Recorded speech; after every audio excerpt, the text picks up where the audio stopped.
আসো বন্ধুরা, তোমাদেরকে আমি একটা মেয়েদের আর একটা ছেলেদের না রিয়েলিটি তোমাদেরকে বোঝাই। কথা হচ্ছে ফোনে, মেয়েটা হঠাৎ করে আবার বলে ফেলবে, হ্যালো, এখন তো হলো তো, মাম্মি ডাকছে, বলে ফোনটা রেখে দিয়ে চলে গেল। ঠিক আছে, 150 বছর পর আসবে, এসে বলবে, হ্যালো, এবার ধরো তো। আরে ভাই, তুই ধরতেই যেহেতু বলবি, তো ফোনটা করলি কেন? তার সাথে আগে মিটিয়েই নিবি। ঠিক আছে, ধরলাম, কোনো কথা নয়, ছেড়ে বললো ঠিক আছে ঠিক আছে করো। তারপর অনেকক্ষণ পর ফোনটা ধরেই গেছে, তো ধরেই গেছে, অনেকক্ষণ পর এসে বলবে, হ্যালো, হ্যাঁ বলো, কি করছো?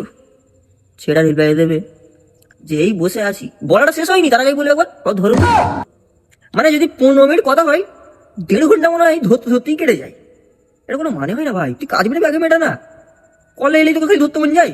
ঠিক আছে, ছেলেদের মেয়েদের এটা বলে দিলাম। ছেলেরটা শোনো, সারাদিন ফোন করবে মেয়েটা, বলবে তুমি জানো না আমি কাজের মধ্যে আছি, এই আমার প্রবলেম হবে। রাতে শোবার টাইমে ছেলেটা কল করবে, কিছুক্ষণ কথা হলো, হতে হতে মেয়েটা বলবে বাবু ঘুমিয়ে পড়ো না। তখন ছেলেটা বলবে তোমার সঙ্গে না কথা বলে আমি কি করে ঘুমিয়ে, ও বাবা রে, ভালোবাসা, সারাদিন ভালোবাসা নেই, রাত থেকে ভালোবাসা শুরু। মানে মেয়েটাকে ভালোবাসে না, দিন রাতকে ভালোবাসে। তোমাকে না কথা বলে আমি কি করে ঘুমাবো, তুমি না ঘুমালে আমি কি করে ঘুমাবো, পিন্ডি চুন্ডির হাজার রকম কথা। এটা কি ছেলেদের রিয়ালিটি আমি জানি না। কি যার সঙ্গে এইসব হয়, তো তাড়াতাড়ি এটা কমেন্টে বলে দাও যে আমার সঙ্গে এমন হয়। বাদ বাকি তোমরা ধরো, আমি আসছি, পরে ভিডিওতে দেখা হবে।